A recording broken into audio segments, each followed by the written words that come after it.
வணக்கம் மாணவர்களே. இன்று நாம் பார்க்க இருக்கும் பாடம் 2 அலகு 2 கலைத்திட்டத்தின் பொருள் மற்றும் வகைகள். Meaning and types of curriculum. கலைத்திட்டம் என்றால் என்ன, அதனுடைய வகைகள், எத்தனை வகைகள் வகைப்படும் என்பதை நாம் இன்று பார்க்க இருக்கிறோம். இந்த பாடம் படிப்பதினால் நமக்குள்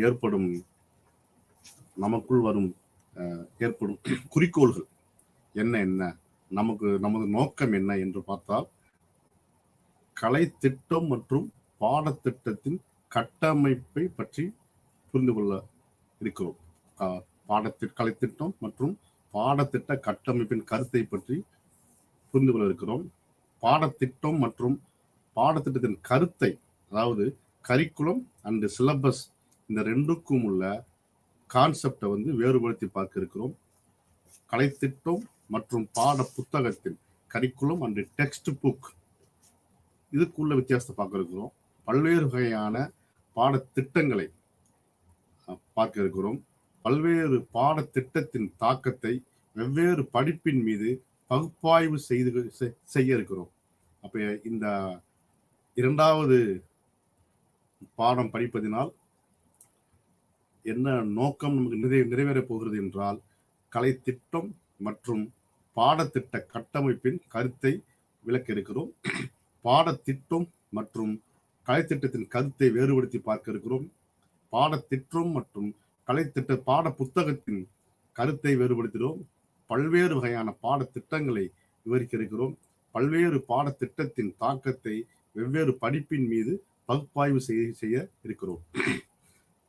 ஃபர்ஸ்ட் ஆஃப் ஆல், கரிக்குலம் என்றால் என்ன? What do you mean by curriculum? Concept of curriculum, பாடத்திட்டத்தின் கருத்து என்றால் என்ன அப்படின்னா, கரிக்குலம் என்ற சொல் லத்தீன் வார்த்தையான கரரி என்பதிலிருந்து வந்தது. கரிக்குலம் என்பது லத்தீன் வார்த்தையான கரரி என்பதிலிருந்து பெறப்பட்டதாகும். அதாவது கரரி அப்படின்னா என்ன அப்படின்னா, அது ஒரு பாதை, அது ஒரு பாதை, அந்த வழியாக நாம் செல்லலாம் என்பதற்காக கரரி. அப்ப ஒரு கல்வி முறையானது இந்த வழியாக சென்றால் சிறப்பானதாக இருக்கும், மிகவும் மாணவர்களுக்கு எதிர்காலத்திற்கு சமூகத்திற்கு உகந்ததாக நன்மை பயக்கக்கூடியதாக இருக்கும் என்று ஒரு பாதையை நாம் உருவாக்க வேண்டும். அந்த பாதை தான் கரரி, கரிக்குலம். லத்தீன் என்ற வார்த்தையில கரரி என்று சொல்றோம். அப்ப ஒரு கல்வி முறையால் நிர்ணயிக்கப்பட்ட இலக்குகளை அடைய நம்ம ஒரு இலக்கு வச்சிருப்போம். 10th ஸ்டாண்டர்ட்னா இது படிக்கணும், +2னா இது படிக்கணும், டிகிரினா இதை படிக்கணும், மெடிக்கல் எஜுகேஷன் இது படிக்கணும் அப்படின்னு நம்ம இலக்கு வச்சிருப்போம். அந்த இலக்கை அடைவதற்கு நாம் போடுகின்ற பாதை தான் கரிக்குலம். அப்ப பாடத்திட்டம், கலைத்திட்டம் என்ற சொல் பொதுவாக ஒரு குறிப்பிட்ட பாடத்திட்டத்தில் ஒரு படிப்பிற்காக அங்கீகரிக்கப்பட்ட பாடங்களின் குழுவாக புரிந்து கொள்ளப்படுகிறது. ஒரு குழுவான ஒரு தொகுப்பு, பாடங்களின் யூனிட்ஸ், அதாவது அலகுகளின் ஒட்டுமொத்த தொகுப்பு. யூனிட் 1, யூனிட் 2, யூனிட் 3, இந்த மாதிரி அலகுகளின் ஒட்டுமொத்த தொகுப்பு தான் கரிக்குலம் என்று சொல்றோம். பாடத்திட்டத்தின் புரிதல் இந்த குறுகிய கருத்துடன் கட்டுப்படுத்தப்படுவது கிடையாது. கரிக்குலம் என்ற சொல் லத்தீன் வார்த்தையான கரரி. கரரி என்றால் பாதை, அது ஒரு பாதை ஆகும். அடுத்து கலைத்திட்டம், டெஃபனிஷன்ஸ் ஆஃப் கரிக்குலம். எத்தனை டெஃபனிஷன்ஸ்? நிறைய டெஃபனிஷன்ஸ் இருக்கு கரிக்குலத்திற்கு. நாம் சில முக்கியமானவற்றை மட்டும் இங்க பார்ப்போம். அப்போ 1972ஆம் ஆண்டு புரூஸ் ஜாய்ஸ் மற்றும் மார்ஷா வெயில் 2 பேரும் ஒரு கலைத்திட்டத்துக்கு ஒரு டெஃபனிஷன் சொல்றாங்க. அது என்ன அப்படின்னா, இதுதான் ஒரு கல்வி திட்டம். கலைத்திட்டத்தையே ஒரு கல்வி திட்டம், எஜுகேஷனல் பாலிசி அப்படின்னு சொல்றாங்க. அடுத்து காஸ்வெல் அண்டு கேம்பல் 1935ஆம் ஆண்டு இவங்க என்ன சொல்றாங்கன்னா, பாடத்திட்டமானது ஆசிரியர்களின் வழிகாட்டுதலின்படி குழந்தைகள் பெறும் அனைத்து வகையான அனுபவங்களையும் ஆசிரியரோட மேற்பார்வையில சில்ட்ரன்ஸ் பெறக்கூடிய அனைத்து வகையான அனுபவங்களும், அகாடமிக், நான் அகாடமிக், ஸ்போர்ட்ஸு, டான்ஸு, இந்த மாதிரி வேற பாடல்கள், வேற எக்ஸ்ட்ரா கரிக்குலர் ஆக்டிவிட்டீஸ், வேற என்னென்ன விஷயங்கள் இருக்கோ ஆசிரியரின் தலைமையின் கீழ் மாணவர்கள் பெறக்கூடிய அனைத்து விதமான எக்ஸ்பீரியன்ஸையும் நாம என்ன சொல்றோம் அப்படின்னா கரிக்குலம், கலைத்திட்டம் என்று காஸ்வெல் அண்ட் கேம்ப்வெல் 1935 சொல்லியிருக்காங்க. அப்போ ரொனால்ட் டால் 1996 ரொனால்ட் டால் என்ன சொல்றாருன்னா, பாடத்திட்டம் இப்போது பொதுவாக பள்ளியின் அனுசரணில் கற்கும் அனுபவங்கள் என்று கருதப்படுகிறது. பாடத்திட்டம் என்றாலே என்ன அப்படின்னா, பள்ளியோட அந்த அட்மாஸ்பியர்ல, அந்த இதுல நம்ம என்னென்ன கற்றுக்கொள்கிறோமோ அந்த அனைத்து அனுபவங்களையும் நாம் பாடத்திட்டம் என்று சொல்கிறோம். அடுத்து ஹில்டா டாபா, இவர் 1962 கலை திட்டத்தை, அதாவது பாடத்திட்டத்தை செயல்பாட்டிற்கான திட்டம், ஒரு கலைத்திட்டம் உருவாக்கிவிட்டால் அதை செயல்பாட்டில் கொண்டு வர வேண்டும். எவ்வாறு செயல்பாட்டில் கொண்டு வருவது, அதை எப்படி நாம் மேம்படுத்துவது, அப்ப இது ஒரு செயல்பாட்டிற்கான திட்டம் அல்லது எழுதப்பட்ட ஒரு ஆவணம், டாக்குமெண்ட், ரிட்டன் டாக்குமெண்ட் அப்படின்னு சொல்றாரு. இது அப்படியே ரூல்ஸை, இந்த ரூல்ஸை இந்த இப்ப எக்ஸாம், இப்ப இந்த ரிவிஷன் டெஸ்ட், இந்த மாசம் ஒரு வேற நான் அகாடமிக் வைக்கிறோம் அப்படின்னு நம்ம ஃபர்ஸ்ட் இயர்ல பிகினிங்ல, அகாடமிக் இயர் பிகினிங்ல நம்ம என்ன விஷயம் நம்ம எழுதி கொள்கிறோமோ, நாம் டிஸ்கஸ் பண்ணி அதை நம்ம எழுதி கொள்கிறோமோ அதை அப்படியே ஸ்ட்ரிக்டா ஃபாலோ பண்றதுக்கு பேர் தான் கரிக்குலம் அப்படின்னு ஹில்டா டாபா சொல்றாரு. என்ன சொல்றாருன்னா, செயல்பாட்டிற்கான திட்டம் அல்லது எழுதப்பட்ட ஆவணம் என வரையறுத்திருக்கிறார். இதில் விரும்பிய இலக்குகள் அல்லது முடிவுகளை அடைவதற்கான உத்திகளும் அடங்கும் அப்படின்னு சொல்றாரு. அப்போ புரூஸ் ஜாய்ஸ், காஸ்வெல் கேம்ப்வெல், ரொனால்டு டால் மற்றும் ஹில்டா டாபா இவங்க எல்லாமே கலை திட்டத்தை என்ன சொல்றாங்க அப்படின்னா, இது ஒரு அனுபவம், ஆசிரியரின் கீழ் நாம் கற்கக்கூடிய அனைத்து அனுபவங்களையுமே கலைத்திட்டம் என்று சொல்லுகிறார்கள். அடுத்து இடைநிலை கல்வி ஆணையம் அப்படின்னு ஒன்று இருக்கு. இடைநிலை கல்வி ஆணையம் 1952 54 உள்ள நம்ம போட்டிருந்தாங்க. அந்த செகண்டரி எஜுகேஷன் கமிஷன் என்ன சொல்லுது அப்படின்னா, பள்ளி, வகுப்பறை, நூலகம், ஆய்வகம், பட்டறை, விளையாட்டு மைதானம் மற்றும் ஆசிரியர்களுக்கும் மாணவர்களுக்கும் இடையேயான பல தொடர்புகள், இதன் மூலமாக மாணவர்கள் பெறக்கூடிய அனுபவங்கள், இந்த மொத்த அனுபவங்களின் ஒட்டுமொத்த தொகுப்பு தான் கலை திட்டம் என்று அது சொல்லுது.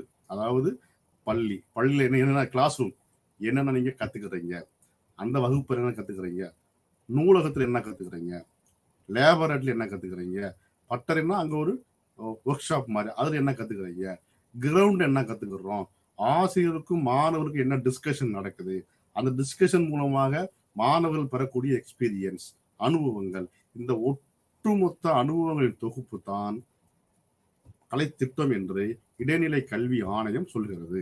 அப்ப பாடத்திட்டம் என்பது இதுல கலைத்திட்டம் என்ற சொல், பாடத்திட்டம் என்பது இந்த கல்வி செயல்முறையை வழிநடத்தும் திட்டமாகும். அப்போ இதுல இந்த திட்டத்துல 4 முக்கிய கூறுகள் அடங்கி இருக்கிறது. ஒன்று, குறிக்கோள்கள். எந்த ஒரு கல்வி செயல்பாட்டிற்கும் நமக்கு குறிக்கோள் ரொம்ப முக்கியம். அப்போ நம்பர் 1 குறிக்கோள்கள். நம்பர் 2 உள்ளடக்கம் அல்லது கற்றல் பொருட்கள். உள்ளடக்கம் அல்லது கற்றல் பொருட்கள் என்ன இருக்கு, நம்ம எப்படி அதை லேர்ன் பண்ண போறோம், எதை யூஸ் பண்ணி. 3வது கற்பித்தல் கற்றல் உத்திகள், strategy of teaching learning process, அதை எப்படி நம்ம கத்துக் கொடுக்க போறோம். அப்புறம் 4வது எவாலுவேஷன், மதிப்பீடு. அப்ப இந்த 4 குறிக்கோள்களும் இருக்கக்கூடியவைகள் முக்கியமான கூறுகளாக கலைத்திட்டத்தில் பார்க்கப்படுகிறது. 1 குறிக்கோள்கள், 2 உள்ளடக்கம் அல்லது கற்றல் பொருட்கள், 3 கற்பித்தல் கற்றல் உத்திகள், 4 மதிப்பீடு. இதுதான். அடுத்து இந்த கலைத்திட்டத்தால் வழங்கப்படும் செயல்பாடுகள், அதாவது functions served by the curriculum. என்னன்னா கலைத்திட்டத்தின் மூலமாக என்னென்ன ஃபங்க்ஷன்ஸ் இருக்கு அப்படின்னா, படிப்பு மற்றும் வாழ்க்கையின் பாடங்களுக்கு இடையான தொடர்பு. இப்ப படிப்பு என்பது ஏதோ ஒரு தியரியா படிச்சுட்டு வாழ்க்கைக்கும் அதுக்கும் சம்பந்தம் இல்லாம போறது கிடையாது. படிப்புக்கும் வாழ்க்கைக்குமான தொடர்புகள் என்னென்ன, இதன் மூலமாக எவ்வாறு நாம் வாழ்க்கையை மேம்படுத்திக் கொள்வது, இதன் மூலமாக சமுதாயத்தில் நாம் எவ்வாறு பெரிய இலக்குகளை அடைவது, இது மாதிரியான விஷயங்களை நமக்கு இந்த கலைத்திட்டம் கொடுக்குது. அப்ப synthesis between the subjects of study and life, படிப்பு மற்றும் வாழ்க்கையின் பாடங்களுக்கு இடையேயான தொகுப்பு அப்படின்னு சொல்றாங்க. அடுத்து அறிவை பெறுதல் மற்றும் வலுப்படுத்துதல்.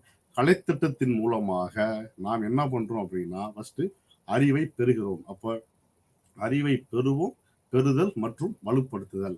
Acquisition and strengthening of knowledge, இதுதான் ஃபங்க்ஷன் சர்வ்டு பை தி கரிக்குலத்தில் ரொம்ப முக்கியம். அக்யூசியேஷன் ஆஃப் நாலேஜ், அறிவை முதல்ல பெற்றுக்கொள்கிறோம். பாட புத்தகங்கள் மூலமாக, கலைத்திட்டங்கள் மூலமாக, பள்ளியின் மூலமாக, நூலகத்தின் மூலமாக, ஆசிரியரின் மூலமாக கலைத்திட்டத்தை அறிவை நாம் பெற்றுக்கொள்கிறோம். அந்த பெற்றுக்கொண்ட அறிவை மென்மேலும் நாம் வலுப்படுத்துகிறோம். அப்ப acquisition and strengthening of knowledge, இது ஒரு கலைத்திட்டத்தில் முக்கியமான ஒரு பார்ட். அடுத்து ஹோலிஸ்டிக் டெவலப்மெண்ட், முழுமையான வளர்ச்சி. அகாடமிக் மட்டும் இருந்தால் பத்தாது, நான் அகாடமிக் மட்டும் இருந்தால் பத்தாது, எக்ஸ்ட்ரா கரிக்குலர் மட்டும் இருந்தால் பத்தாது. அப்போ நமக்கு ஒரு ஹோலிஸ்டிக் டெவலப்மெண்ட், ஒரு மாணவனுக்கு முழுமையான வளர்ச்சி, ஆளும் வளரணும், அறிவும் வளரணும். அப்போ பிசிக்கல் அவன் நல்லா இருக்கணும், மென்டலி நல்லா இருக்கணும், அவனுக்கு சோசியலி நல்லா இருக்கணும். அப்போ ஒரு முழுமையான வளர்ச்சியை ஒரு கலைத்திட்டம் கொடுக்கிறது. அப்போ ஹோலிஸ்டிக் டெவலப்மெண்ட் இருக்கணும். அடுத்து ஜனநாயக விளிம்பியங்களின் வளர்ச்சி, டெவலப்மெண்ட் ஆஃப் டெமோக்ராட்டிக் வேல்யூஸ். இன்றைய காலகட்டத்தில் வேல்யூஸ் வந்து ரொம்ப முக்கியமான ஒரு கீ ரோல் பிளே பண்ணுது. என்ன அப்படின்னா, எல்லா விஷயத்திலையுமே வேல்யூஸ் வேணும். இப்போ இன்றைய இந்த டெக்னாலஜிக்கல் எராவில் வேல்யூஸ் என்பது இல்லாமலே போய்விட்டது. அப்போ நம்ம இந்த கலைத்திட்டத்தில் நம்ம என்ன பண்ணோம் அப்படின்னா, வேல்யூஸை ஒரு பாட்டை நம்ம சேர்த்துக்கணும். அப்போ ஜனநாயக டெமோக்ராட்டிக் வேல்யூஸ், டெமோக்ராட்டிக் சுச்சுவேஷனை நம்ம வளர்க்கணும். அப்போ நம்பர் 1 கலைத்திட்டத்தால் வழங்கப்படக்கூடிய பொருட்கள் என்னன்னா, நம்பர் 1 வந்து படிப்பு மற்றும் வாழ்க்கையின் பாடங்களுக்கு இடையேயான தொகுப்பு, synthesis between the subjects of study and life, அறிவை பெறுதல் மற்றும் வலுப்படுத்துதல், acquisition and strengthening of knowledge. அடுத்து முழுமையான வளர்ச்சி, ஹோலிஸ்டிக் டெவலப்மெண்ட். 4 ஜனநாயக விளிம்பியங்களின் வளர்ச்சி, டெவலப்மெண்ட் ஆஃப் டெமோக்ராட்டிக் வேல்யூஸ். இந்த 4மே வந்து கலைத்திட்டத்தால் வழங்கப்படும் முக்கியமான செயல்பாடுகள். அடுத்து கலைத்திட்டத்தால் வழங்கப்படும் முக்கியமான செயல்பாடுகள்ல இன்னும் ஒரு முக்கியமான விஷயங்கள் என்ன அப்படின்னா, மாணவர்களின் தேவையை விவரித்தல், specification of the students needs. இதுல ஏன்னா மாணவர்களுக்கு தேவையில்லாததை, புரியாத விஷயங்களை, அவனுக்கு வாழ்க்கைக்கும் அவனுடைய படிப்புக்கும் தேவையான விஷயத்தை நம்ம வைக்க போறது இல்லை. அப்ப மாணவர்களின் தேவைகளை உணர்ந்து அதைத்தான் நம்ம பாடத்திட்டத்தில் சேர்க்கணும். அப்போ இது ஒன்று, மாணவர்களின் தேவைகளை விவரித்தல், specification of the students needs. அடுத்து மதிப்புகளை உணர்தல், ரியலைசேஷன் ஆஃப் வேல்யூஸ். முன்னாடியே பார்த்தோம் டெமோக்ராட்டிக் வேல்யூஸ் சொல்லிட்டு, இங்க அந்த வேல்யூஸோட மதிப்புகளை ரியலைஸ் பண்றது, மதிப்புகளை உணர்தல். அடுத்து தனி மனிதனுக்கும் சமூகத்துக்கும் இடையே நல்ல உறவை மேம்படுத்துதல், அதெல்லாம் கொடுக்குது. Harmony between individual and society. அப்போ தனி மனிதனுக்கும் சமூகத்துக்கும் இடையான நல்லிணக்கத்தை, நல்ல உறவை இந்த கலைத்திட்டம் மூலமாக நாம் போற்றுகிறோம், மேம்படுத்துகிறோம். Harmony between individual and society. அடுத்து சாதகமான சூழ்நிலையை உருவாக்குவதல், இதற்காக படிப்பதற்கு, வாழ்க்கைக்கு எல்லாத்திற்கும் ஒரு சாதகமான சூழ்நிலையை உருவாக்குறது. அப்போ நல்ல ஒரு conducive environment, creation of conducive environment. அப்போ இதுதான் வந்து function served by the curriculum. என்னென்ன அப்படின்னா, படிப்பு மற்றும் வாழ்க்கையின் பாடங்களுக்கு இடையேயான தொகுப்பு, synthesis between the subjects of study and life. Number 2 அறிவை பெறுதல் மற்றும் வலுப்படுத்துதல், acquisition and strengthening of knowledge. 3 முழுமையான வளர்ச்சி, ஹோலிஸ்டிக் டெவலப்மெண்ட். 4 ஜனநாயக விளிம்பியங்களின் வளர்ச்சி, டெவலப்மெண்ட் ஆஃப் டெமோக்ராட்டிக் வேல்யூஸ். 5 மாணவர்களின் தேவைகளை விவரித்தல், specification of the students needs. 6 மதிப்புகளை உணர்தல், ரியலைசேஷன் ஆஃப் வேல்யூஸ். 7 தனி மனிதனுக்கும் சமூகத்துக்கும் இடையே நல்லிணக்கம், harmony between individual and society. Number 8, சாதகமான சூழ்நிலையை உருவாக்குதல், கிரியேஷன் ஆஃப் கண்டூசிவ் என்விரான்மெண்ட். இதுதான் வந்து கலைத்திட்டத்தால் வழங்கப்படும் செயல்பாடுகள், functions served by the curriculum. அடுத்து கரிக்குலம் ஃப்ரேம்வொர்க், கலைத்திட்ட கட்டமைப்பு என்றால் என்ன? கலைத்திட்ட கட்டமைப்பு என்பது யாது அப்படின்னா, ஒரு கலைத்திட்டம் அல்லது படிப்பிற்கான பாடத்திட்டம் என்பது நாமளா உருவாக்கி கொள்ள முடியாது. அது என்ன பண்ணும்னா, மத்திய மற்றும் மாநில அளவில் சில எக்ஸ்பர்ட்ஸை வச்சு ஒரு கேம் போட்டு அந்த எக்ஸ்பர்ட்டை வச்சு அதன் மூலமாக அரசாங்கத்தால் வடிவமைக்கப்பட்ட பாடத்திட்ட கட்டமைப்பிலிருந்து நாம் பெற்றுக்கொள்ள வேண்டும். இதுதான் ரொம்ப முக்கியம். மத்திய மற்றும் மாநில அளவில் சில உச்சநிலை முகமைகள் மூலம் அரசாங்கத்தால் வடிவமைக்கப்பட்ட பாடத்திட்ட கட்டமைப்பிலிருந்து இது நம்ம பெற முடியும் இந்த கலைத்திட்டத்தை. எடுத்துக்காட்டாக NCERT-ன்னு ஒன்று இருக்கு, national council for education research and training. இந்தியாவில் பள்ளி கல்விக்கான பாடத்திட்டம் அனைத்துமே இந்த தேசிய கல்வி ஆராய்ச்சி மற்றும் பயிற்சி நிறுவன தேசிய கவுன்சில் தயாரித்த பள்ளி கல்விக்கான தேசிய பாடத்திட்ட கட்டமைப்பின் வழிகாட்டின்படிதான் வடிவமைக்கப்பட்டிருக்கிறது. பள்ளி கல்வியில் உள்ள அனைத்து இதுவுமே வந்து பாடத்திட்டமே எங்க இருக்குன்னா NCERT-ல வந்து சொல்லியிருப்பாங்க. அதுதான் நம்ம ஸ்டேட் போர்டும் ஃபாலோ பண்றோம், நம்மளுடைய சென்ட்ரல் போர்டும் ஃபாலோ பண்றாங்க. அது அவங்க அந்த ஸ்டூடெண்ட்டுக்கு ஏற்ற மாதிரி அவங்களுடைய நாலேஜுக்கு ஏற்ற மாதிரி அவங்க ரீஜன் வைஸ் அவங்களுடைய லேர்னர்ஸோட என்டியாசிஸ் வைஸ் வந்து நம்ம கூட்டிக்கிறாங்க, குறைச்சிக்கிறாங்க. இது NCERT. அப்புறம் பிஎட் எம்எட் போன்ற அந்த டீச்சர் எஜுகேஷன் ப்ரோக்ராமுக்காக நமக்கு ஒரு கவுன்சில் இருக்கு, national council for teacher education, தேசிய ஆசிரியர் கல்வி மையம் இருக்கு. அவங்க வந்து என்ன பண்றாங்கன்னா, அவங்க இந்த பிஎட் எம்எட்டுக்காக சிலபஸை உருவாக்குறாங்க. அப்புறம் NCFT-ன்னு ஒன்று இருக்கு, அது வந்து ஆசிய கல்விக்கான பாடத்திட்ட கட்டமைப்பை அடிப்படையாக கொண்டு அமைக்கப்பட்டிருக்கு. அடுத்து கலைத்திட்ட கட்டமைப்பின் பொதுவான கூறுகள். கலைத்திட்ட அதாவது கட்டமைப்போட பொதுவான கூறுகள் எப்படி இருக்கும் அப்படின்னா, common elements of curriculum framework. என்னென்ன விஷயங்களை நம்ம கலைத்திட்டம் அதாவது கரிக்குலம் ஃப்ரேம்வொர்க் நம்ம உள்ள கொண்டு வரணும், எப்படியெல்லாம் நம்ம கலைத்திட்டம் சேர்க்கணும், என்னென்ன மாதிரியான இருக்கும், என்னென்ன எலிமெண்ட்ஸ்லாம் நம்ம உள்ள இருக்கும். எந்த ஒரு பாடத்திட்டம் எடுத்துக்கொண்டாலும் சரி, கலைத்திட்டத்தை எடுத்துக்கொண்டாலும் சரி, என்னென்ன இருக்கும் அப்படின்னா, ஃபர்ஸ்ட் வந்து உறுப்பு என்னென்ன இருக்கு அப்படின்னா எலிமெண்ட்ஸ். இது செயல்பாடு அல்லது நோக்கம், ஃபங்க்ஷன் ஆர் பர்பஸ். இதற்காக நம்பர் 1 அறிமுகம். அதுல என்ன இருக்கும் அப்படின்னா தற்போதைய சூழல் அப்படின்றது ஒரு எலிமெண்ட் இருக்கும். அதுக்கு செயல்பாடு அல்லது நோக்கம் என்ன இருக்கும் அப்படின்னா சமூக மற்றும் பொருளாதார சூழலை விவரிக்கிறது. இது கல்வியை உருவாக்குவதை பாதிக்கிறது. இது கல்வி கொள்கை மற்றும் கற்றல் கற்பித்தல் நடவடிக்கைகள் என திட்டமிட்டு ஒழுங்கமைக்கப்பட வேண்டும். இதெல்லாம் இருக்கு. சமூகம் மற்றும் இது ரொம்ப முக்கியம், சமூக மற்றும் பொருளாதார சூழ்நிலையை பற்றி விவரிக்கிறது. இது இந்த தற்போதைய சூழல். அடுத்து கல்வி கொள்கை அறிக்கைகள். செயல்பாடு என்ன அப்படின்னா கல்விக்கான அரசாங்கத்தின் இலக்குகளை விவரிக்கிறது. உலகளாவிய கல்வி அறிவு மற்றும் எண்ணியல் போன்றவை பொருளாதாரத்திற்கு தேவையான திறன்களை மேம்படுத்துதல், செழிப்பு மற்றும் ஒரு நிலையான உருவாக்கம் மற்றும் சகிப்புத்தன்மையுள்ள சமூகத்தை உருவாக்குவது. இதுதான் நோக்கம். கல்வி கொள்கை அறிக்கை என்ன சொல்லணும்னா கல்விக்கான அரசாங்கத்தின் இலக்குகளை விவரிக்கிறது. என்னன்னா கவர்மெண்டோட அப்ஜெக்டிவ்ஸ் கல்விக்கு, அதை பற்றிய ஒரு டிஸ்கிரிப்ஷன். அடுத்து உலகளாவிய கல்வி அறிவு மற்றும் எண்ணியல் போன்றவை பொருளாதாரத்தில் தேவையான திறன்களை மேம்படுத்துதல். அடுத்து சகிப்புத்தன்மையை மேம்படுத்துதல், இது ரொம்ப முக்கியம். அடுத்து உறுப்பு என்ன இருக்கும் அப்படின்னா எலிமெண்ட் ஒவ்வொரு நிலை அல்லது சுழற்சிக்கான பரந்த கற்றல் நோக்கங்கள் மற்றும் விளைவுகள் அல்லது தர நிலைகளின் அறிக்கை. இது என்னன்னா மாணவர்கள் தங்கள் பள்ளி கல்வியை முடிக்கும் போது என்ன தெரிந்து கொள்ள வேண்டும் மற்றும் என்ன செய்ய முடியும் என்பதை பற்றி விவரிக்கிறது. இதான் வந்து தரநிலை அறிக்கை, ரேங்க் மாதிரி. மாணவர்கள் தங்களுடைய ஸ்கூல் எஜுகேஷன் முடிக்கும் போது என்னென்ன தெரிஞ்சுக்கிட்டாங்க, என்னென்ன தெரிந்து கொள்ள வேண்டும். 8th ஸ்டாண்டர்ட் முடிச்சிட்டாங்கன்னா அவங்க மேத்தமெட்டிக்ஸ்ல எந்த லெவலுக்கு தெரியணும், என்ன மாதிரியான மேத்தமெட்டிக்கல் ஆப்ரேஷன்ஸ் தெரிஞ்சிருக்கணும். இது எல்லாம் வந்து சொல்றது. மாணவர்கள் தங்கள் பள்ளி கல்வியை முடிக்கும் போது என்ன தெரிந்து கொள்ள வேண்டும் மற்றும் என்ன செய்ய முடியும் என்பதை பற்றி விவரிக்கிறது.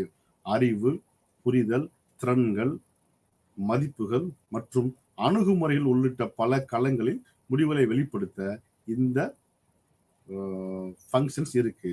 இதுதான். அடுத்து 4, கல்வி முறையின் கட்டமைப்பு. கல்வி முறையின் கட்டமைப்பு இருக்கும்னா பாடத்திட்ட கட்டமைப்பை பயன்படுத்த வேண்டிய பள்ளி அமைப்பை பற்றி விவரிக்கிறது. ஸ்கூலோட ஸ்ட்ரக்சரை பற்றி இது விவரிக்கின்றது. அடுத்து பாடத்திட்டத்தின் உள்ளடக்கம், கற்றல் பகுதிகள் மற்றும் பாடங்களின் அமைப்பு என்ன மாதிரி இருக்கும் அப்படின்னா, பாடத்திட்டத்தின் உள்ளடக்கம் எப்படி இருக்கணும், கற்றல் பகுதிகள் எப்படி இருக்கணும் மற்றும் பாடங்களின் அமைப்பு. கட்டமைப்பிற்குள் உள்ளடக்கத்தின் அமைப்பு மற்றும் பள்ளிகள், மாணவர்கள் எந்த அளவிற்கு தேர்வு செய்யலாம் என்பதை இது விவரிக்கிறது. இந்த 6ல செயல்படுத்துவதற்கு தேவையான ஆதாரங்களின் தரநிலைகள். செயல்படுத்துவதற்கு தேவையான ஆதாரங்கள் என்னன்னா, ஆசிரியர்கள் எப்படி இருக்கணும் அப்படின்னா, தகுதிகள், கற்பித்தல் சுமையாக இருக்க வேண்டும். அதாவது ஆசிரியர்கள் தகுதி உடையவர்கள் இருக்க வேண்டும். கற்பித்தலை சுமையாக இல்லாமல் சுகமாக எடுத்துக் கொள்ள வேண்டும். அடுத்து மாணவர்கள் ஒவ்வொரு பாடத்திலும் இவ்வளவுதான் இருக்கணும் ஒரு ஸ்ட்ரென்த். ஒவ்வொரு கிளாஸ்லையும் ஒரு வகுப்போட எண்ணிக்கை எவ்வளவுதான் இருக்கணும் அப்படின்னு இருக்கணும். அடுத்து பொருட்கள் என்னென்ன இருக்கணும்னா, பாட புத்தகங்கள், கம்ப்யூட்டர்ஸ், பிற எக்யூப்மெண்ட்ஸ் இருக்கலாம். அடுத்து வசதிகள், வகுப்பறையில் இருக்கணும், எக்யூப்மெண்ட்ஸ் இருக்கணும், அந்த எக்யூப்மெண்ட்ஸை மேட்ச் பண்ணக்கூடிய அந்த வசதிகள் இருக்கணும். இதுதான். அடுத்து கற்பித்தல் முறை என்னன்னா, கற்பித்தல் அணுகுமுறையின் வரம்பை விவரிக்கிறது. 8, மாணவர்களின் சாதனைகளை மதிப்பீடு செய்தல் மற்றும் அறிக்கையை செய்தல். ஒவ்வொரு பாடத்தின் விளைவுகளையும் மாணவர்கள் எந்த அளவிற்கு அடைகிறார்கள் என்பதை மதிப்பிடுவதின் முக்கியத்துவம் மற்றும் மதிப்பீட்டு உத்திகளின் வகைகளை பரிந்துரைக்கிறது. இதுதான். அப்போ கலைத்திட்ட உத்திகளின், அதாவது கலைத்திட்ட கட்டமைப்பின் பொதுவான கூறுகள், common elements of curriculum framework என்னென்ன அப்படின்னா, நம்பர் 1 அறிமுகம். அந்த அறிமுகத்துல தற்போதைய சூழ்நிலை எப்படி இருக்கும், சமூக மற்றும் பொருளாதார சூழல் எப்படி இருக்கிறது.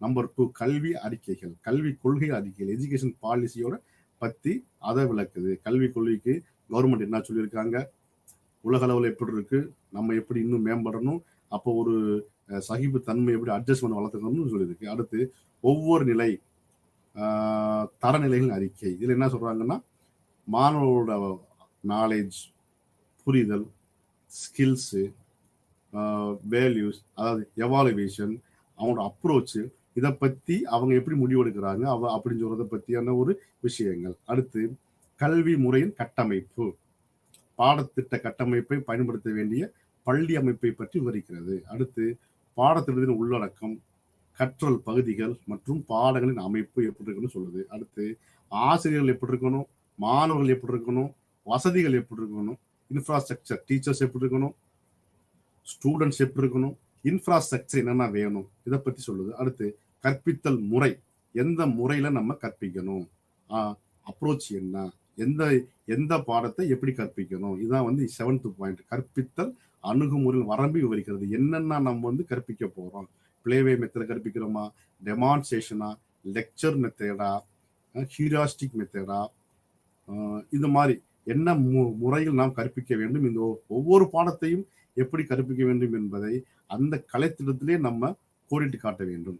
அடுத்து மாணவர்களின் சாதனைகள் மதிப்பீடு செய்தல், எவாலுவேஷன் நம்ம எப்படி பண்றோம், எந்தெந்த ஆஸ்பெக்ட எந்தெந்த ஏரியாவில் எவாலுவேஷன். ஒன்று நாலேஜ் பேஸ்ட் எவாலுவேஷனா, ஸ்கில் பேஸ்ட் எவாலுவேஷனா, இல்லை வேற நாலேஜ் அண்டர்ஸ்டாண்டிங் பேஸ்ட் எவாலுவேஷனா என்பதை இந்த கலைத்திட்டத்தை நம்ம சொல்லணும். அடுத்து கலைத்திட்டம் மற்றும் பாடத்திட்டம். கரிக்குலம்னா என்ன, சிலபஸ்னா என்ன, ஏன்னா ரெண்டுக்கும் வித்தியாசம் இருக்கிறது. கலைத்திட்டம் என்பது படிப்பின் பல்வேறு அம்சங்களை உள்ளடக்கிய ஒரு பரந்த சொல். கலைத்திட்டம் என்பது நம்ம ஒரு படிப்பு படிக்கிறோம் அப்படின்னா அதோட ஒட்டுமொத்த அம்சங்களையும், எல்லா அம்சங்களையும், ஏறக்குறைய எல்லா விஷயங்களையும் உள்ளடக்கிய ஒரு சொல். இது ஒரு படிப்பு திட்டத்தின் தொடர்புடைய கல்வி அனுபவத்தின் மொத்தமாகும்.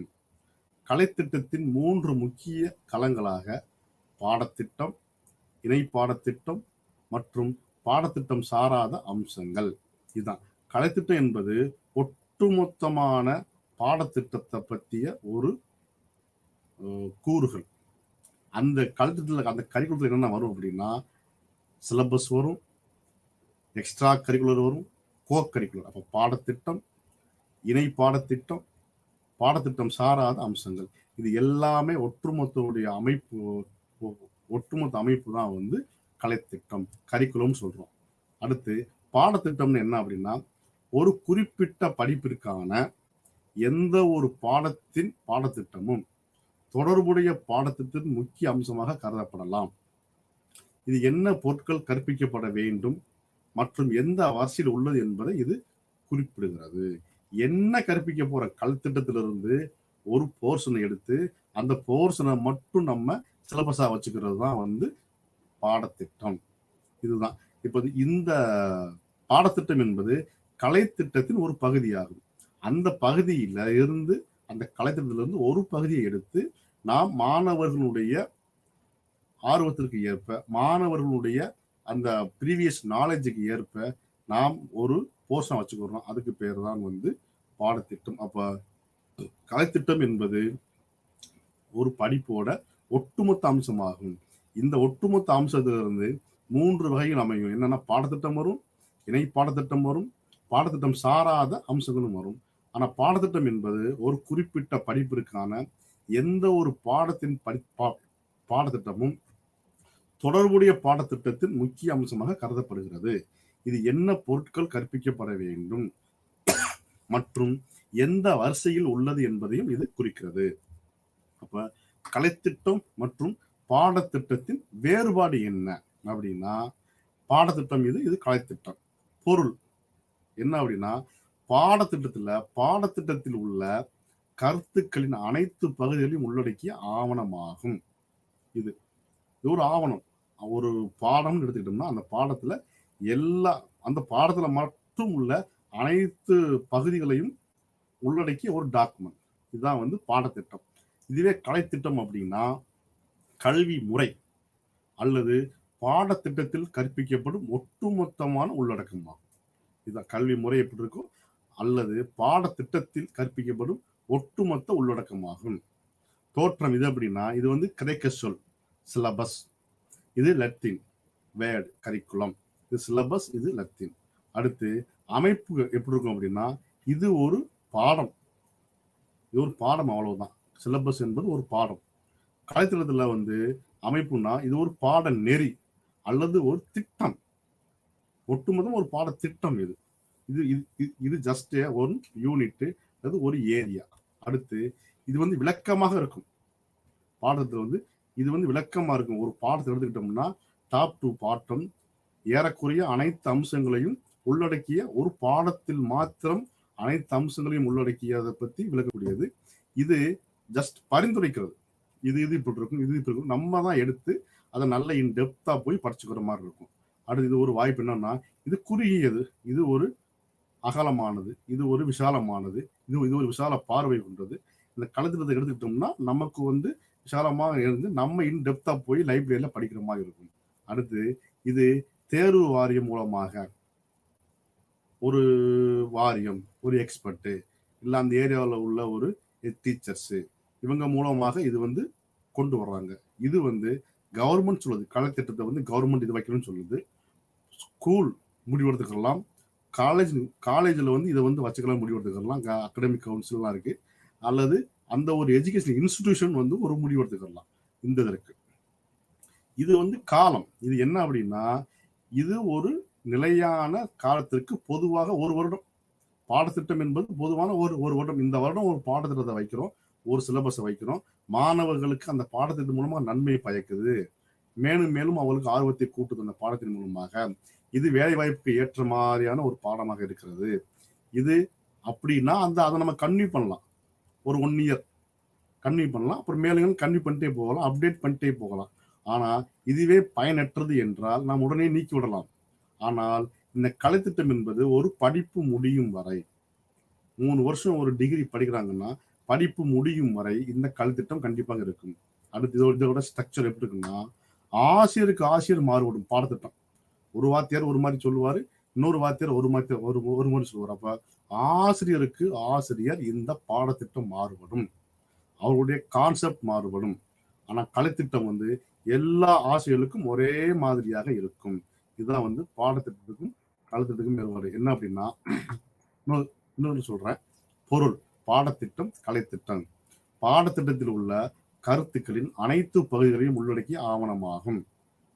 கலைத்திட்டத்துல கல்வி முறை அல்லது பாடத்திட்டத்தில் கற்பிக்கப்படும் ஒட்டுமொத்த உள்ளடக்கமாகும். இதோட தோற்றம்னா சிலபஸ் அப்படின்றது கிரேக்க சொல்ல வந்திருக்கு. இது கரிக்குலம் என்பது லத்தீன் வேர்லேருந்து வந்திருக்கு. இதோட அமைப்பு எப்படி இருக்கும்னா, இது ஒரு பாடம். ஆனால் கலைத்திட்டம் என்பது ஒரு பாட நெறி அல்லது இது ஒரு கலைத்திட்டம், இது ஒரு ஸ்கீம். இது வந்து பாடத்திட்டம் வந்து ஒரு விளக்கமான ஒரு குறிப்பை கொண்டுள்ளது. ஆனால் கலைத்திட்டம் பரிந்துரை செய்கிறது. பாடத்திட்டம் ஒரு குறுகியலானது, ஒரு குறுகியது. கலைத்திட்டம் ஒரு விஷாலமானது, விசால பார்வையை மூலமா கொண்டது. பாடத்திட்டம் வந்து ஒரு குறிப்பிட்ட எக்ஸ்பர்ட் மூலமாக நாம் தேர்வு செய்து கொள்ளலாம். ஆனா கலைத்திட்டம் என்பது கவர்மெண்ட் சொல்லுது, அந்த பள்ளிக்கூடம், அந்த காலேஜ், அந்த எஜுகேஷன் இன்ஸ்டிடியூஷன் அவங்க பார்த்து முடிவு செய்யக்கூடியது. இதோட காலம், பாடத்திட்ட காலம் வந்து ஒரு ஆண்டுகளுக்கு மேல வந்து நல்லா இருந்தா நாம நீடித்துக் கொள்ளலாம். ஆனால் கலைத்திட்டம் என்பது ஒரு படிப்பு முடியும் வரை. இது வந்து தன்மை வந்து ஸ்ட்ரக்சர் வந்து ஆசிரியருக்கு ஆசிரியர் மாறுபடும். ஆனால் கலைத்திட்டம் என்பது எல்லா ஆசிரியர்களுக்கும் ஒரே மாதிரியாக இருக்கும்.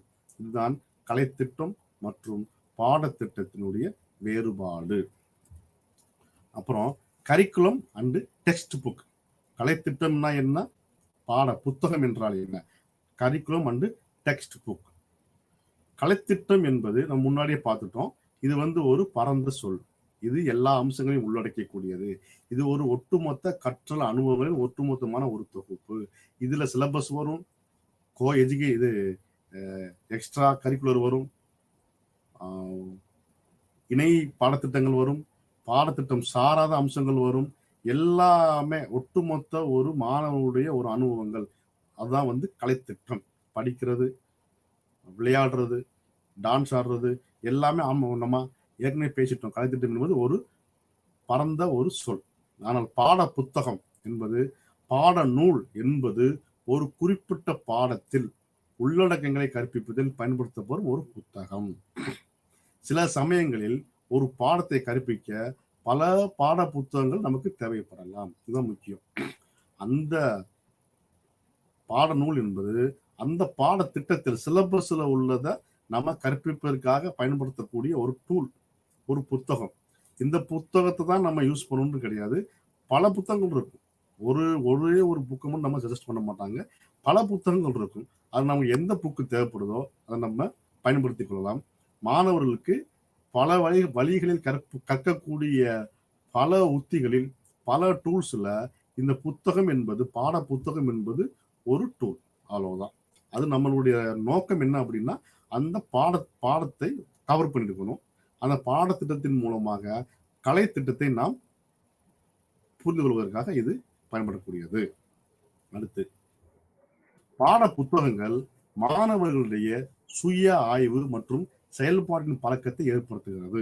இது முக்கியம். பாடத்திட்டத்தினால் வரக்கூடிய ஒரு நல்ல நன்மை என்னன்னா, பாட புத்தகங்களில் மாணவர்களுடைய சுய ஆய்வு, செல்ஃப் ரிசர்ச். நம்ம எந்த ரேஞ்சில் இருக்கிறோம், நம்ம என்ன மாதிரி படிக்கிறோம், நமக்கு வந்து இது எந்த மாதிரியான பின்தங்கி இருக்கிறோம் என்பதை சுய ஆய்வு மற்றும் செயல்பாட்டின் பழக்கத்தை இது ஏற்படுத்துகிறது.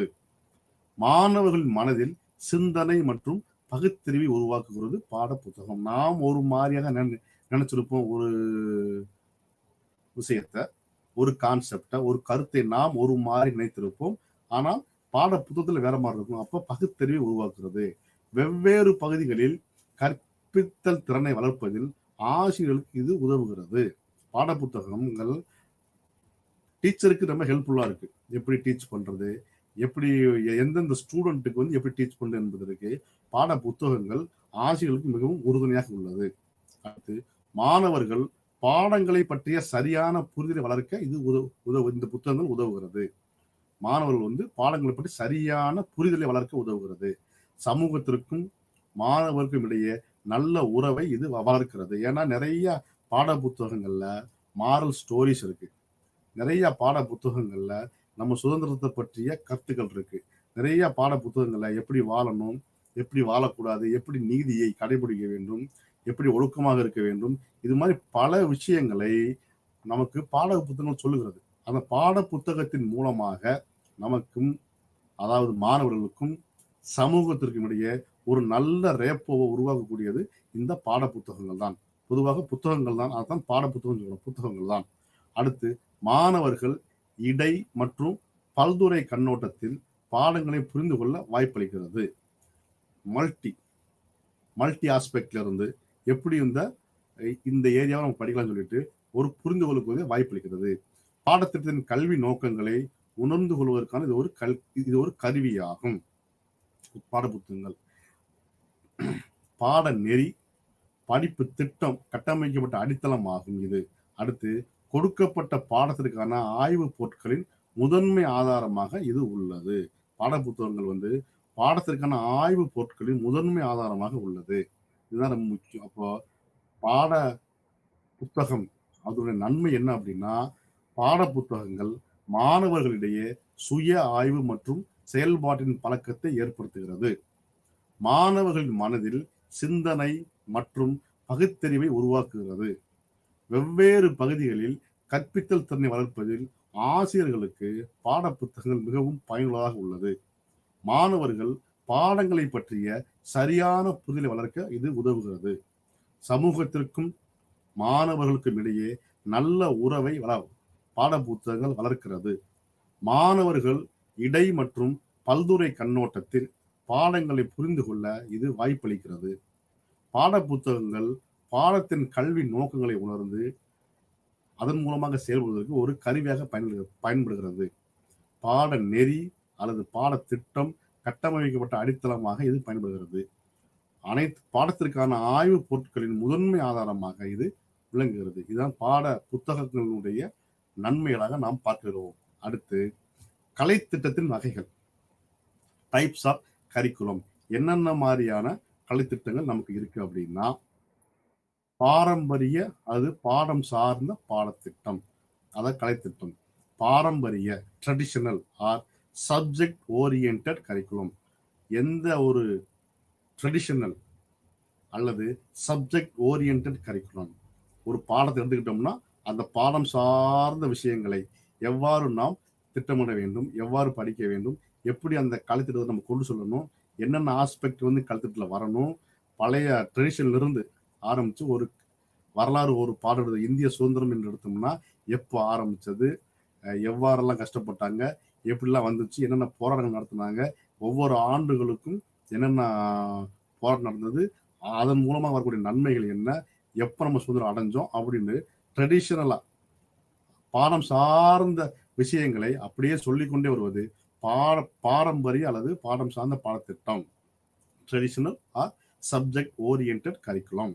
அடுத்து செயல்பாடு சார்ந்த பாடத்திட்டம், ஆக்டிவிட்டி பேஸ்டு அது activity centred curriculum. Activity centred curriculum இது என்ன அப்படின்னா, இந்த கரிக்குலத்துல முழுக்க ஆக்டிவிட்டி மட்டும்தான், செயல்பாடுகள் மட்டும்தான். அப்ப செயல்பாடுகளை மையமாக கொண்டது இதுதான். அப்போ செயல்பாடுகளை மையமாக கொண்ட பாடத்திட்டம் இருக்கிறது. அடுத்து குழந்தைகளை மையமாக கொண்ட பாடத்திட்டம், சைல்டு சென்டர்டு கரிக்குலம். இது குழந்தைகளை மட்டும் டார்கெட் பண்ணி குழந்தைகளுக்கு மட்டும் எப்படி அவங்கள வளர்க்கிறது, எப்படி அவங்கள ஈஸியாக புரிய வைக்கிறது, எப்படி அவங்கள மேலும் மேலும் பாடத்தின் மேலாக ஆர்வத்தை ஊட்டுவது, இது மாதிரியான விஷயங்களை சொல்வதற்கு இந்த சைல்டு சென்ட்ரல் அப்ரோச் அல்லது சைல்டு சென்டர் கரிக்குலம் பயன்படுகிறது. அடுத்து அனுபவத்தை மையமாக கொண்டது, எக்ஸ்பீரியன்ஸ் சென்டர்டு கரிக்குலம், அனுபவத்தை மையமாக கொண்ட கரிக்குலம். அடுத்து வேறுபடுத்தப்படாத அல்லது ஒருங்கிணைந்த பாடத்திட்டம், அன்டிஃபரன்சியேட்டட் ஆர் இன்டகிரேட்டட் கரிக்குலம். வேறுபடுத்தப்படாத அல்லது இன்டகிரேட்டட் கரிக்குலம், ஒட்டுமொத்த ஒருங்கிணைந்த ஒரு கலைத்திட்டம், பாடத்திட்டம். அப்போ டைப்ஸ் ஆஃப் கரிக்குலம் என்ன அப்படின்னா, traditional R subject centred curriculum, பாரம்பரிய அல்லது பாடம் சார்ந்த பாடத்திட்டம். ஆக்டிவிட்டி சென்டர்டு கரிக்குலம், செயல்பாடு சார்ந்த பாடத்திட்டம். செல்ஃப் சைல்டு சென்டர்ட் கரிக்குலம், குழந்தைகளை மையமாக கொண்ட பாடத்திட்டம். எக்ஸ்பீரியன்ஸ் சென்டர்ட் கரிக்குலம், அனுபவத்தை மையமாக கொண்ட பாடத்திட்டம். அன்டிஃபரன்சியேட்டட் ஆர் இன்டகிரேட்டட் கரிக்குலம், வேறுபடுத்தப்படாத அல்லது ஒருங்கிணைந்த பாடத்திட்டம். இதுதான் வந்து பாடத்திட்டம், அதாவது கலைத்திட்டத்தினுடைய வகைகள். அப்போ அடுத்து மைய கலைத்திட்டம், கோர் கரிக்குலம். அது எப்படி இருக்கும்னா, சமூகத்தில் திருப்திகரமான வாழ்க்கையை நடத்துவதற்கு ஒரு தனி நபருக்கு தேவைப்படும் குறைந்தபட்ச ஆற்றல், ஒரு சொபிஸ்டிகேட்டடா இந்த சொசைட்டியில ஒருத்தர் ஒரு குடும்பம் நடத்துவதற்கு, ஒரு வாழ்க்கையை வாழ்வதற்கு அவருக்கு என்ன விதமான குறைந்தபட்ச ஆற்றல், மினிமம் என்ன ஸ்கில்ஸ் வேணும், என்ன எக்ஸ்பீரியன்ஸ் வேணும், இதெல்லாம் தர்றது. அது அவனை வாழ்வதற்கு தயார்படுத்துகிறது. வாழ்வதற்கு வயது வந்தவராக அல்லது வயது வந்தவர்கள் அவர்கள் எதிர்கொள்ளக்கூடிய பிரச்சனைகள், அந்த பிரச்சனைக்கான தீர்வு, இதான் வந்து மைய கலை திட்டம்.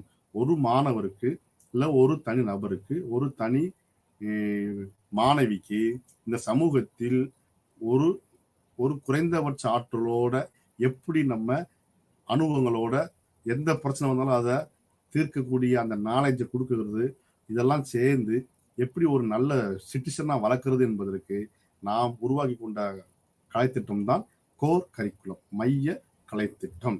அடுத்து பூஜ்ய கலைத்திட்டம், நல் கரிக்குலம். அப்படின்னா பூஜ்ய பாடத்திட்டத்தின் கருத்து பாடத்திட்டத்தின் சரியான பகுப்பாய்வை சுட்டி காட்டுகிறது. இது எதை விட்டு வெளியேறுவது அல்லது புறக்கணிக்கப்பட்டது, மேலும் பாடத்திட்டம் எவ்வாறு கருத்தியல் ரீதியாக வடிவமைக்கப்பட்டு செயல்படுத்துகிறது என்பதில் கவனம் செலுத்துகிறது. இதுதான் பூஜ்ய கலைத்திட்டம் என்பது பாடத்திட்டத்துல சரியான பகுப்பாய்வை சுட்டி காட்டுகிறது. எந்த கான்செப்ட் வந்து ரொம்ப முக்கியம் என்பதை பகுப்பாய்வு சுட்டி காட்டுகிறது. இது எதை விட்டு வெளியேறியது அல்லது புறக்கணிக்கப்பட்ட ஏரியாவெல்லாம் நம்ம ஹிட்டன் ஏரியாஸ், ஹிட்டன் கரிக்குலம் சொல்லுவோம், அந்த ஏரியாவெல்லாம் நம்ம உள்ள கொண்டு வருது. இதுதான் வந்து நல் கரிக்குலம். அடுத்து திறன் அடிப்படையிலான கலைத்திட்டம், competency based curriculum.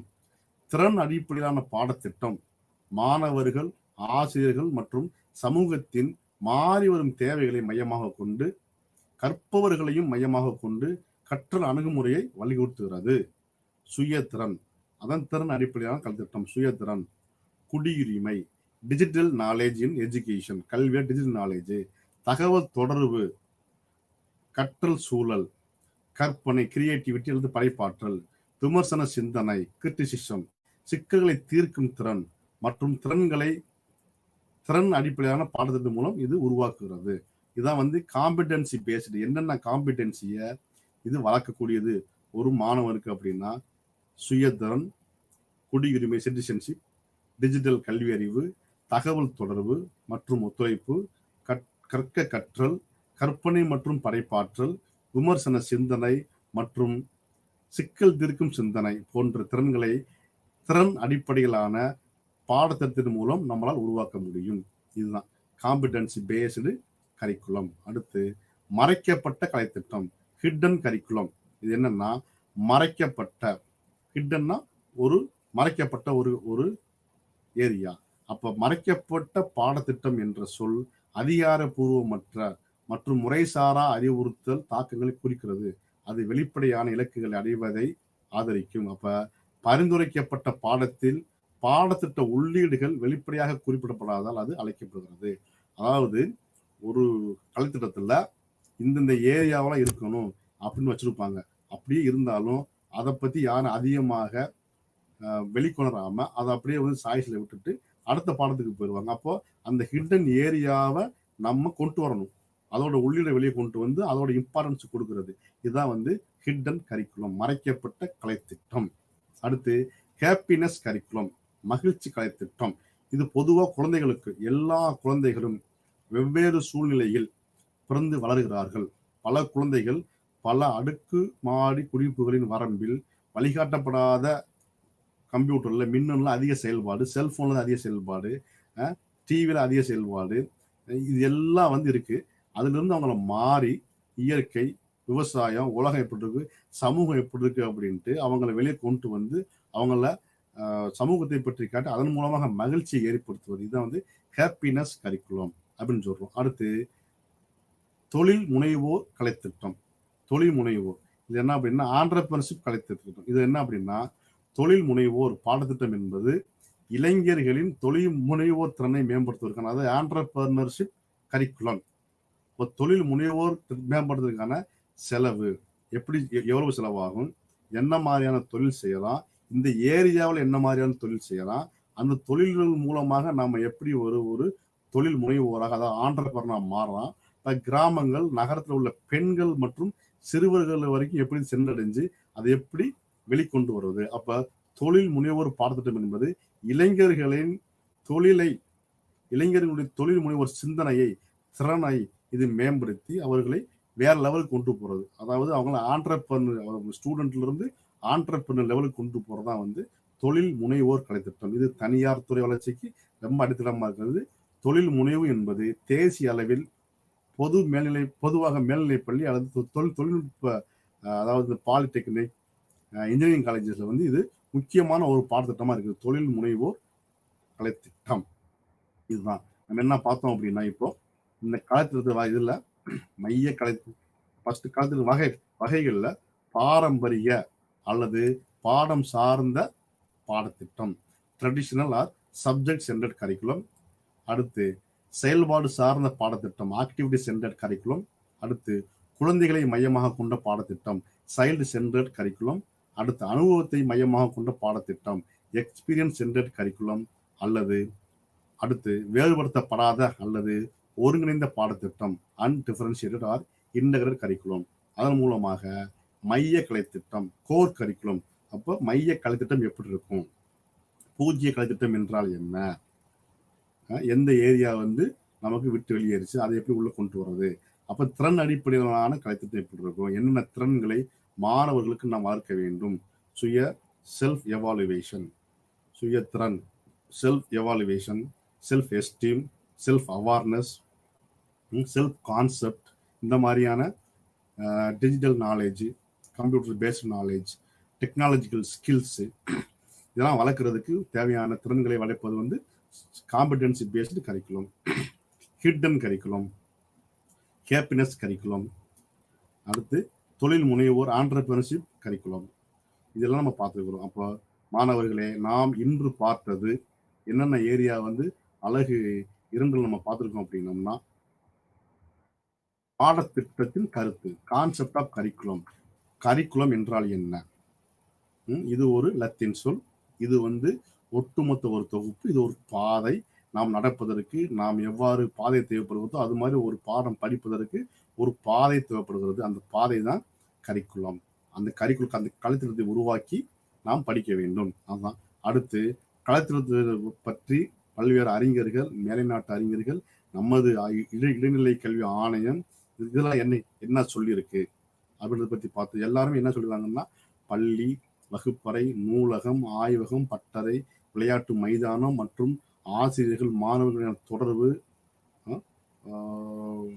Curricular, academic, நான் அகாடமிக் எல்லாம் சேர்ந்த ஒட்டுமொத்த அனுபவம் தான் ஒரு கலைத்திட்டம்னு சொல்லிட்டு இருக்காங்க. இதுக்கு முக்கியமான அந்த கல்வி, இந்த பாடத்திட்டத்தை பற்றி செயல்முறையை வழிநடத்திட்டமாக இதுக்கு முக்கியமான ஒரு 4 முக்கிய கூறுகள் என்னன்னா, கலைத்திட்டத்துல குறிக்கோள்கள் இருக்கணும், உள்ளடக்கம் மற்றும் கற்றல் பொருட்கள் இருக்கணும், கற்பித்தல் கற்றல் உத்திகள் இருக்கணும், அதை பத்தி ஆக்டிவிட்டி செயல்பாடுகள் இருக்கணும், அடுத்து மதிப்பீடு இருக்கணும்னு சொல்றாங்க. அடுத்து கலைத்திட்டத்தால் வழங்கப்படும் செயல்பாடு என்னென்ன functions served by the curriculum அப்படின்னா, படிப்பு மற்றும் வாழ்க்கையின் பாடங்களுக்கு இடையான தொடர்பு, synthesis between the subjects of study and life, அறிவை பெறுதல் மற்றும் வலுப்படுத்துதல், முழுமையான வளர்ச்சி அடைவதற்கு இது பயன்படுகிறது, ஜனநாயக விளிம்பின் வளர்ச்சி, டெவலப்மெண்ட் ஆஃப் டெமோக்ராட்டிக் வேல்யூஸ். அடுத்து மாணவர்களின் தேவைகளை பற்றி விவரித்தல், specification of the students needs, மதிப்புகளை உணர்தல், ரியலைசேஷன் ஆஃப் வேல்யூஸ், தனி மனிதனுக்கும் சமூகத்துக்கும் இடையான நல்லிணக்கம், harmony between individual and society, சாதகமான சூழலை உருவாக்குதல், கிரியேஷன் ஆஃப் கண்டியூசிவ் என்விரான்மெண்ட். அடுத்து கரிக்குலம் ஃப்ரேம் ஒர்க்னா என்ன, கலைத்திட்ட ஃப்ரேம் ஒர்க்னா என்ன, இது நம்மளா உருவாக்கிட முடியாது. ஒரு கலைத்திட்டம் ஒரு ஸ்கூலுக்கு நம்மளா உருவாக்கிட முடியாது, ஒரு டீச்சர் ட்ரைனிங்க்கு நம்மளால உருவாக்க முடியாது, ஒரு பிஎட் எம்மாட்டுக்கு உருவாக்கிட முடியாது. அதுக்குன்னு தனித்தனியாக ஒரு கவுன்சில் இருக்கு. இன்ஜினியரிங்னா அதுக்கு ஒரு கவுன்சில், மெடிக்கல்னா அதுக்கு ஒரு கவுன்சில் இருக்கு, மெடிக்கல் இருக்கு, லான்னா அதுக்கு ஒரு கவுன்சில் இருக்கு. அப்போ ஒவ்வொன்று அது மாதிரி நம்ம ஸ்கூல் எஜுகேஷன்ல நமக்கு வந்து என்ன இருக்கும் அப்படின்னா என்சிஆர்டின்னு ஒரு கவுன்சில் இருக்கு, national council for education research and ட்ரைனிங்னு ஒரு என்சிஆர்டின்னு இருக்கு. அவங்க சொல்லக்கூடிய அந்த சஜஷன், அவங்க சொல்லக்கூடிய அந்த இதை தான் வந்து நம்ம கலைத்திட்டம் எடுத்துக்கிட்டு அந்த கலைத்திட்டத்திலிருந்து நம்ம பாடத்திட்டத்தை சிலபஸ் உருவாக்கி நாம் வைத்துக் கொள்கிறோம். அதே மாதிரி என்சிடிஇ பிஎட் எம்எட்டுக்கு வந்து national council for teacher education சொல்லியிருக்காங்க. அப்போ கரிக்குலம் ஃப்ரேம் ஒர்க் இவங்க மூலமாக நம்ம இவங்க அந்த கவுன்சில் சொல்றதுல இருந்து நம்ம சிலபஸை உருவாக்கி கொள்ள வேண்டும். அடுத்து கலைத்திட்டத்தில் என்னென்ன கூறுகள் இருக்கும், என்னென்ன எலிமெண்ட்ஸ் வரும், அந்த எலிமெண்ட்டோட நோக்கங்கள் என்ன, அறிமுகம் எப்படி இருக்கணும், கல்வி கொள்கை அறிக்கைகள் எப்படி நம்ம எடுத்துக்கொள்ள வேண்டும், தர நிலைகள் எப்படி இருக்க வேண்டும், கல்வியினுடைய கட்டமைப்பு ஸ்ட்ரக்சர் இருக்கணும், பாடத்திட்டத்தில் உள்ள என்னென்ன இருக்கணும், என்னென்ன செயல்பாடுக்கு தேவை இருக்கணும், கற்பித்தல் முறைகள் எப்படி என்னென்ன முறைகளை கொடுக்கணும், மதிப்பீடு எவ்வாறு செய்ய வேண்டும் இருக்கு. அடுத்து கலைத்திட்டம் மற்றும் பாடத்திட்டத்துக்குரிய தொடர்புகள் என்ன, கலைத்திட்டம் மற்றும் பாடத்திட்ட தொடர்புகள் என்ன, அடுத்து வேறுபாடுகள் என்ன, எப்படி பாடத்திட்டம் இருக்கும் சிலபஸ் இருக்கும், எப்படி கலைத்திட்டம் இருக்கும், கரிக்குலம் என்பது எப்படி இருக்கும். அப்ப அடுத்து கரிக்குலம் மற்றும் டெக்ஸ்ட் புக்குக்குள்ள தொடர்புகள் என்ன, பாட புத்தகங்களின் நன்மைகள் யாது, என்னென்ன இருக்கு, இதெல்லாம் நம்ம பார்த்துக்கிறோம். மைய கலைத்திட்டம், பூஜ்ய கலைத்திட்டம், competence based curriculum, hidden curriculum, மகிழ்ச்சி கலைத்திட்டம், தொழில் முனைவோர் கலைத்திட்டம், இதெல்லாம் இது வரைக்கும் நம்ம அழகு 2ல நம்ம இது வரைக்கும் பார்த்தது. இப்போ நம்ம அடுத்து பார்க்க போறது அழகு 3 கலைத்திட்ட மேம்பாடு, கரிக்குலம் டெவலப்மெண்ட்.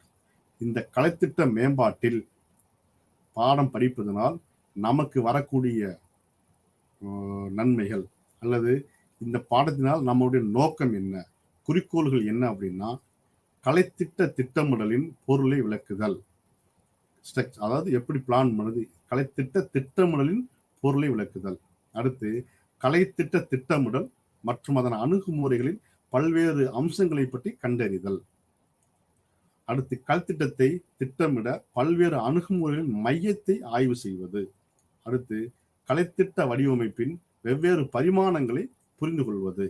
இதுதான் இந்த 4 குறிக்கோள்கள் தான். கலைத்திட்ட திட்டமிடுதலின் பொருளை விளக்குதல், கலைத்திட்ட திட்டமிடுதலின் திட்டமிடல் மற்றும் அதன் அணுகுமுறைகளின் பல்வேறு அம்சங்களை கண்டறிவது, கலைத்திட்டத்தை திட்டமிட பல்வேறு அணுகுமுறைகளின் மையத்தை ஆய்வு செய்வது, கலைத்திட்ட வடிவமைப்பின் வெவ்வேறு பரிமாணங்களை புரிந்து கொள்வது. இதுக்கு தான் வந்து இந்த கலைத்திட்ட மேம்பாடு என்ற பாடத்தை படிப்பதனுடைய நோக்கமாக நாம் கருதுகிறோம்.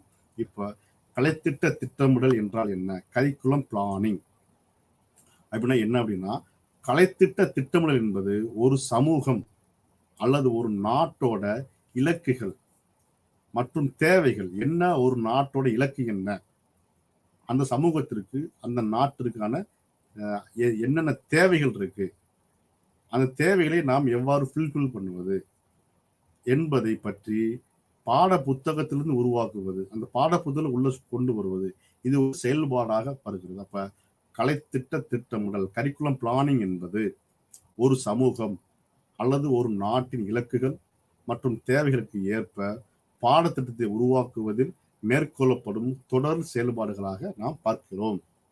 இந்த கலைத்திட்ட திட்டமிடல் என்பது பல்வேறு நிலைகளில் உள்ள பங்கேற்பாளர்கள் கற்றல் இலக்குகள் பற்றி முடிவெடுக்கும் ஒரு செயல்முறை.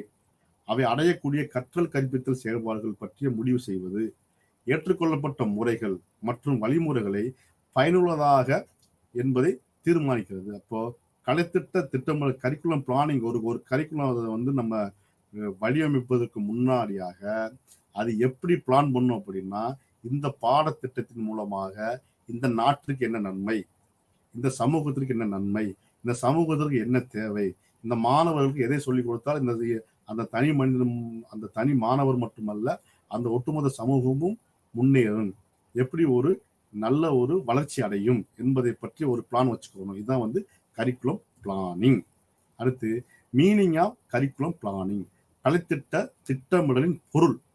மீனிங் என்னன்னா, ரால்ஃப் டபிள்யூ டெய்லர் என்பவர் 1949ஆம் ஆண்டு 4 அடிப்படை கேள்விகளை வகுத்தார்.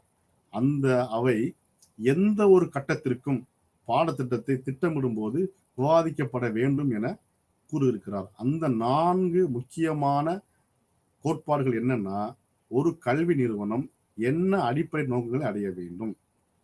ஒரு கரிக்குலம் பிளானிங்க ஒரு கரிக்குலத்தை இம்ப்ளிமெண்ட் பண்றதுனால, உருவாக்குவதனால ஒரு எஜுகேஷன் இன்ஸ்டிடியூஷன் என்ன அடிப்படை நோக்கங்களை அடைய வேண்டும்.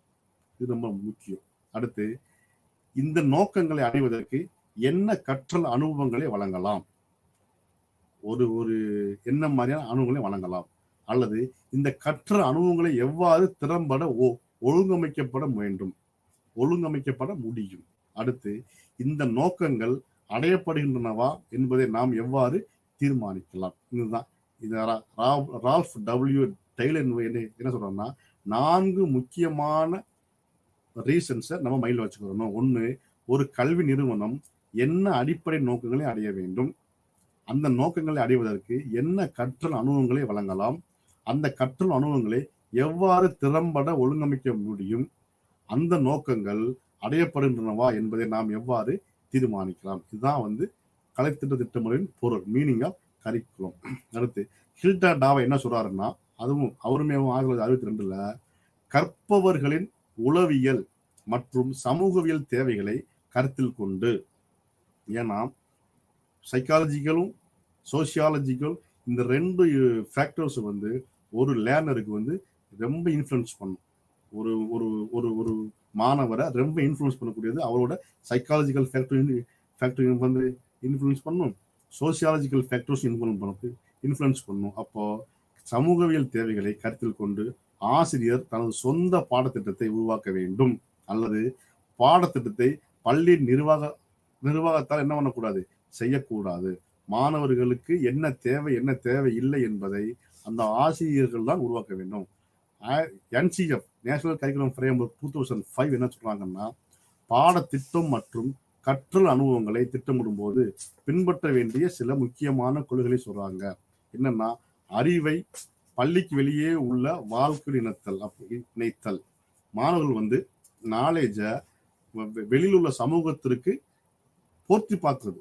நாம் படித்த படிப்பு மற்ற சமூகங்களுக்கு சமூகத்தில் பயன்படுகிறதா இல்லையா என்பதை பொருத்தி பார்க்கும் விதமாக இருக்க வேண்டும்.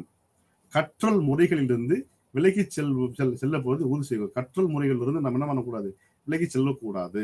பாட புத்தகத்தை மையமாக வைத்திருக்காமல், இந்த பாட புத்தகத்தை சிலபஸை மொத்தமா நம்ம கவர் பண்ணிடணும் அப்படின்னு மையமாக இல்லாம, ஒட்டுமொத்த குழந்தைகள வளர்ச்சி, பிசிக்கல் வளர்ச்சி, மென்டல் வளர்ச்சி எல்லாமே ஒட்டுமொத்த குழந்தைகளோட வளர்ச்சியை மையமாக கொண்டதாக இருக்க வேண்டும். தேர்வு முறைகள், எக்ஸாமினேஷன்ஸ், எவாலுவேஷன்ஸ் எப்படி இருக்கணும்னா மிகவும் ஈஸியாக நெகிழ்வானதாகவும் வகுப்பறையில் வாழ்க்கையில் ஒருங்கிணைக்கவும் செய்ய வேண்டும். அடுத்து நாட்டின் ஜனநாயக அரசியலில் அக்கறைகளால் தெரிவிக்கப்பட்ட ஒரு மேலான அடையாளத்தையும் இது வளர்ப்பது, ஜனநாயகத்தை வளர்க்கக்கூடியதாகவும் இது இருக்க வேண்டும். அப்போ NCF 2005 என்ன சொல்றாங்கன்னா, நாலேஜ் அறிவு, மாணவனுடைய அறிவு அவனுக்கு மட்டும் பயன்படாம வெளியுள்ள சொசைட்டிக்கும் எப்படி பயன்படும் என்பதை கால்குலேட் பண்ணி பார்க்க வேண்டும். கற்றல் முறைகளில் இருந்து விலகி செல்லாமல் எவ்வாறு அதை நாம் உறுதியாக கற்றுக்கொண்டே இருப்பதற்கு பயன்பட வேண்டும். பாட புத்தகங்கள் புத்தகத்தை மட்டும் நம்பில்லாம குழந்தைகளுடைய வளர்ச்சியையும் நாம் எவ்வாறு வளப்படுத்த வேண்டும். தேர்வு முறைகள் எவ்வாறு இருக்க வேண்டும். நாட்டில் ஜனநாயக அரசியலில் அக்கறைகளால் ஜனநாயக பற்றிய ஒரு முக்கியமான ஒரு நல்ல அபிப்பிராயத்தை இது வளர்ப்பதாக இருக்க வேண்டும். இதுதான் இன்றைய இந்த கலைத்திட்ட திட்டமிடல் என்பதை பற்றி பார்த்தோம். இந்த அலகு 3ல கலைத்திட்ட மேம்பாடுல நம்ம என்ன பார்த்தோம் அப்படின்னா, கலைத்திட்ட திட்டமிடல் என்றால் என்ன அப்படின்னா, என்ன தேவை, ஒரு சொசைட்டிக்கு என்ன தேவை, ஒரு நாட்டுக்கு என்ன தேவை, ஒரு தனி மனிதனுக்கு என்ன தேவை, ஒரு சமுதாயம் நன்றாக இருக்க வேண்டும் என்று என்ன தேவை, இது எல்லாம் நாம் இந்த கொஸ்டின்ஸ்க்கெல்லாம் ஆன்சர் வச்சு இதை நம்ம பண்ண வேண்டும். இதுதான் கலைத்திட்ட திட்டமிடல். இதை பற்றிய ராபல் டபிள்யூ டெய்லர் என்ன சொல்றாரு, 4 முக்கியமான பாயிண்ட் சொல்றாரு. ஒரு எஜுகேஷன் இன்ஸ்டிடியூஷனோட அப்ஜெக்டிவ்ஸ் என்ன, அந்த அப்ஜெக்டிவ்ஸ் அடைவதற்கான நமக்குடைய கற்றல் அனுபவங்கள் என்ன, அந்த கற்றல் அனுபவங்களை நாம் எவ்வாறு சீரமைக்க வேண்டும், திறம்பட ஒழுங்கமைக்கப்பட வேண்டும். இதன் மூலமாக இந்த நோக்கங்களை நாம் அடைந்தோமா இல்லையா என்பதை பற்றிய ஒரு விவரிக்க வேண்டும். இதெல்லாம் இருக்க வேண்டும். அடுத்து இதே ஹில்டா டாவா 1967 என்ன என்ன சொல்றாருன்னா, சைக்காலஜிக்கலும் சமூகவியலும் இரண்டுமே வந்து ஒட்டுமொத்தமாக ஒரு நல்ல விஷயங்களை, அதாவது ஒரு பாடத்திட்டத்தை உருவாக்குவதற்கு முக்கியமான பாயிண்டா இருக்கிறது. அப்ப உளவியல் மற்றும் சமூகவியல் தேவைகளை கருத்தில் கொண்டு ஆசிரியர் தனது சொந்த பாடத்திட்டத்தை உருவாக்க வேண்டும் என்று சொல்லுது. அப்புறம் NCERT 2005 வந்து என்ன மாதிரி சொல்றாங்கன்னா, அறிவை பள்ளிக்கு வெளியே உள்ள வாழ்க்கையுடன் இணைத்து பார்க்க வேண்டும், கற்றல் முறையிலிருந்து விலகி செல்லக்கூடாது, பாட புத்தகத்தை மட்டும் மையமாக வைத்துக் கொள்ளக்கூடாது, குழந்தைகளுடைய ஒட்டுமொத்த வளர்ச்சியையும் பாடத்திட்டத்தையும் பார்க்க வேண்டும், தேர்வுகள் மிகவும் ஈஸியானதாக, புரியும் வண்ணமாக, மகிழ்வூட்டும் வண்ணமாக வைத்துக் கொள்ள வேண்டும், ஜனநாயக டெமோக்ராட்டிக் வேல்யூஸை நாம் அதிகமாக வளர்த்துக் கொள்ள வேண்டும். இதுவரை நாம் இதுவரைக்கும் பார்த்திருக்கிறோம். மீண்டும் அடுத்த பாடத்தில் இன்னும் வந்து இந்த உலகம் 3 பற்றி நம்ம வந்து இன்னும் வந்து விரிவாக விவாதிப்போம். நன்றி வணக்கம்.